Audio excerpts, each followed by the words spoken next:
Voilà que nous célébrons tous nos frères et sœurs et qui voient face à face le visage de Dieu, et nous ne pouvons pas nous réjouir, les honorer sans nous poser bien sûr la question nous-mêmes du chemin de sainteté sur lequel nous nous sommes engagés.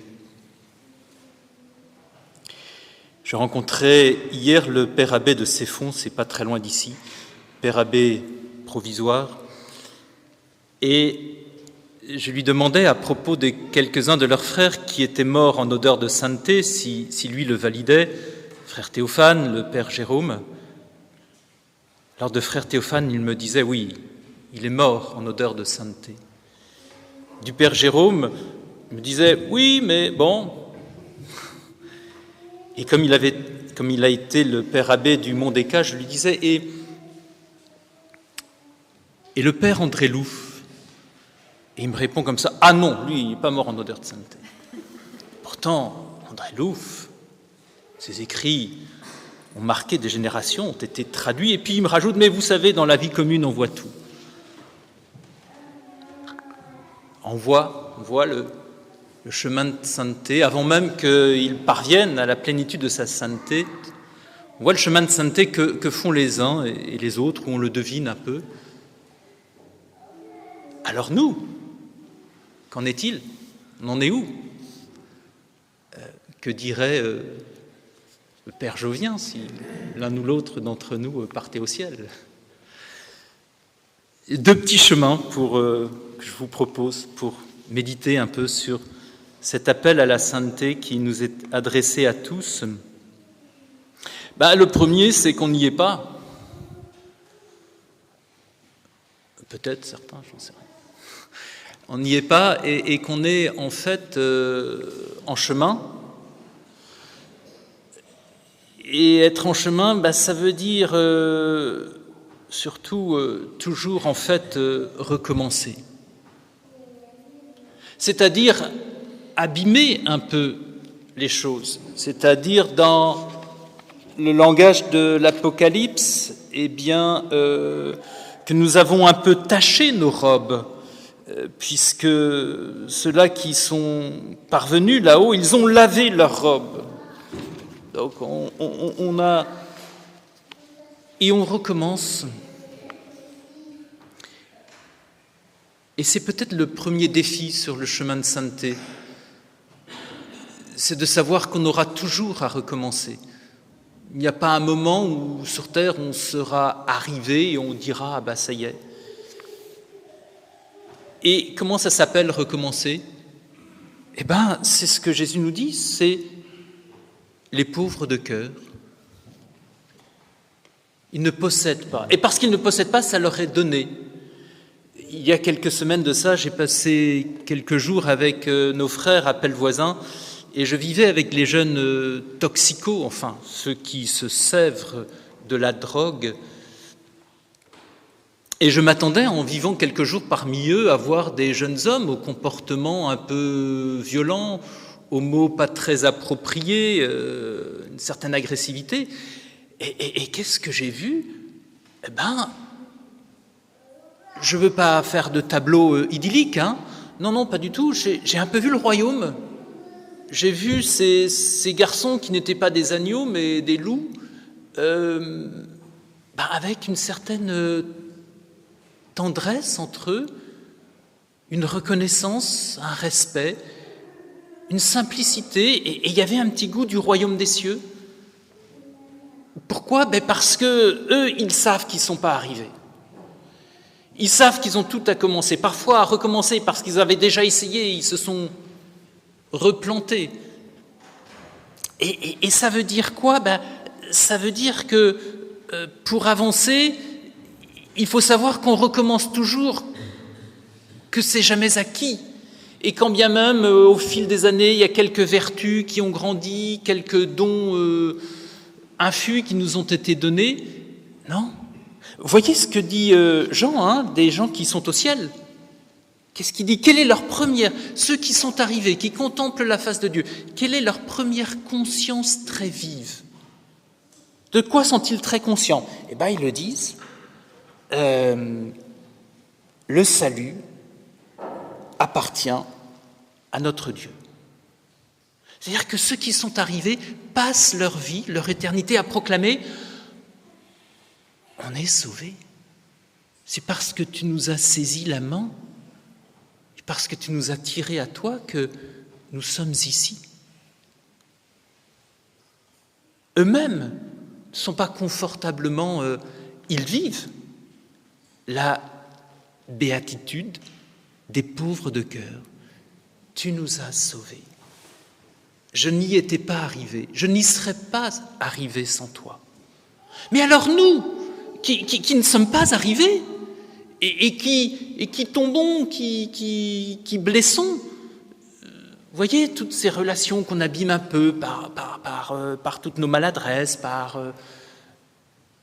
et qui peuvent nous décourager. Eh bien non, on est des recommençants, cette épouse que j'ai un peu blessée, ce frère, cette sœur. Ah, la première béatitude que Jésus nous donne, c'est dans ce que nous avons raté, pour nous apprendre là à ne pas nous décourager, à être des recommençants. Je ne le possède pas, cet amour que je voudrais te donner, cette bienveillance. Je n'ai rien, si ce n'est ce que je reçois. Voilà la première chose que le Seigneur met en nos cœurs. Bienheureux ceux qui ont le cœur pauvre, ceux qui reconnaissent qu'ils doivent toujours recommencer. Alors, oui, le royaume est là, celui que j'ai un peu goûté parmi ces jeunes qui n'ont aucune prétention, qui ont le cœur pauvre et qui, sans savoir, réalisent quelque chose du royaume. Et le second chemin, auquel je médite un peu, c'est celui de ceux qui, bien qu'ils n'y soient pas parvenus, qu'ils sont pauvres, qui recommencent sans cesse, c'est-à-dire nous, eh bien, qui s'émerveillent. Qui s'émerveillent de ceux que, malgré tout ce qui est défiguré dans notre monde, la guerre en Ukraine, la bande de Gaza, nos propres difficultés dans nos familles, dans nos communautés, qui pourraient nous en faire tomber les bras, qui veulent continuer de s'émerveiller parce qu'il y a encore des traces du royaume. J'écoutais l'année dernière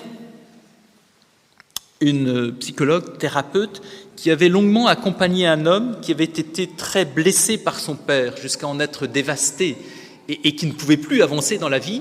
Et elle nous disait qu'elle l'avait accompagné jusqu'à ce qu'il réussisse à pardonner à son père. Merveille! Mais elle rajoutait, plus encore que pardonner, on était allé plus loin.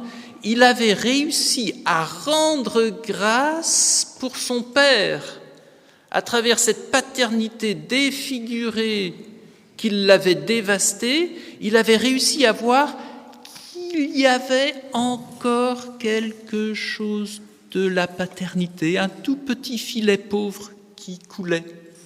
Et il en rendait grâce. Et il s'en émerveillait.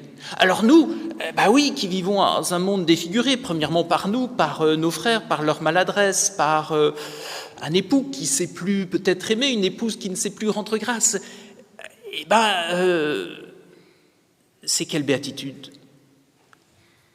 Ça, c'est ce que Jésus nous dit, bienheureux les cœurs purs.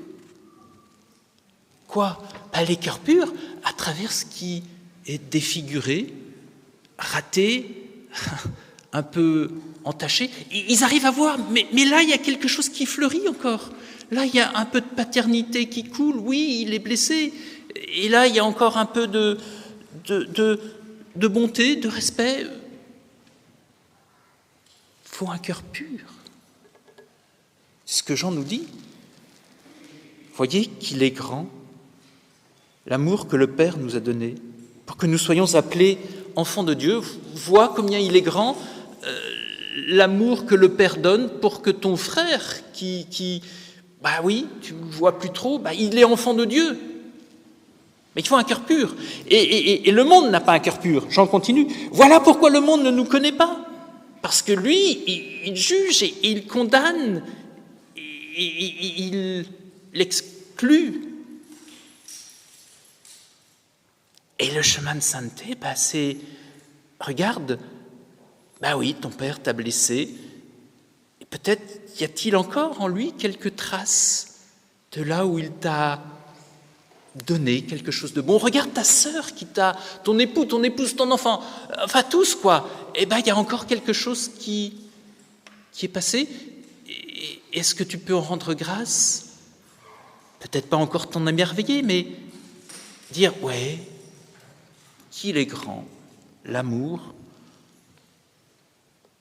dont le Père nous a aimés. Voyez, les cœurs purs, regardez, ouvrez les yeux de votre cœur pour voir qu'il est grand, cet amour que le Père nous a donné et que nous sommes déjà appelés enfants de Dieu. Ça n'a pas encore été pleinement manifesté, c'est vrai, ce sera manifesté plus tard, même au point où on sera comme lui, pur comme lui, quand on le verra tel qu'il est.